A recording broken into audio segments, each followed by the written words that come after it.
చిన్నవారి నుండి పెద్దవారి వరకు పెద్దగా ఇష్టపడిన కూరగాయల్లో బీరకాయ ఒకటి. కానీ నేను చెప్పిన తీరులో చేసి పెడితే వయసుతో సంబంధం లేకుండా ఇష్టంగా తింటారు. ఇక ఎలా చేయాలో చూసేద్దాం వచ్చేయండి. ముందుగా అర కేజీ బీరకాయలు శుభ్రం చేసి తీసుకుని పైన ఉన్న పొట్టు తీసుకోవాలి. ఇప్పుడు బీరకాయకు ఉన్న గుత్తుల్ని కట్ చేసి పెట్టుకొని వీడియోలో చూపిస్తున్న విధంగా చిన్న చిన్న ముక్కలుగా కోసుకోవాలి. మనం బీరకాయ వేపుడికి ఇప్పుడు ఇలానే చిన్న చిన్న ముక్కలుగా కోసుకోవాలి. ఇప్పుడు జీలకర్ర, ఆవాలు, కరివేపాకు, వెల్లుల్లి రెబ్బలు, ఎండుమిరగాయలను చీల్చి పక్కన పెట్టుకోవాలి. ఇప్పుడు ఒక కడాయి తీసుకొని అందులో 2 టేబుల్ స్పూన్ ఆయిల్ వేసుకోవాలి.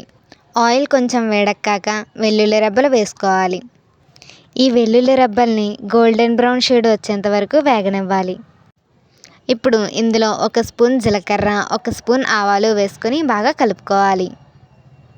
ఇలా 1 సెకండ్ వేగనిచ్చి మనం ముందుగా చీల్చి పెట్టుకున్న ఎండుమిరగాయల్ని అలానే కరివేపాకు వేసుకొని బాగా కలుపుకోవాలి.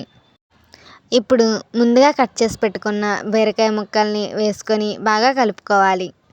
ఇప్పుడు 1 టీ స్పూన్ పసుపు వేసుకొని తగినంత సాల్ట్ వేసుకొని బాగా కలుపుకోవాలి. వీడియోలో చూపిస్తున్న విధంగా కాసేపు కలుపుకొని మూత పెట్టి 10 నిమిషాల తర్వాత మూత తీసి చూస్తే ఇలా ఈ విధంగా ఆయిల్ అనేది పైకి తేలుతూ ఉంటుంది. అంతే అండి, ఎంతో రుచికరంగా పిల్లలు పెద్దలు ఇష్టపడి తినే బీరకాయ ఫ్రై రెడీ అయిపోయింది. మీకు ఈ రెసిపీ నచ్చినట్లయితే లైక్ చేసి కామెంట్ చేయండి. మరిన్ని వీడియోస్ కోసం సబ్స్క్రైబ్ చేసుకోండి.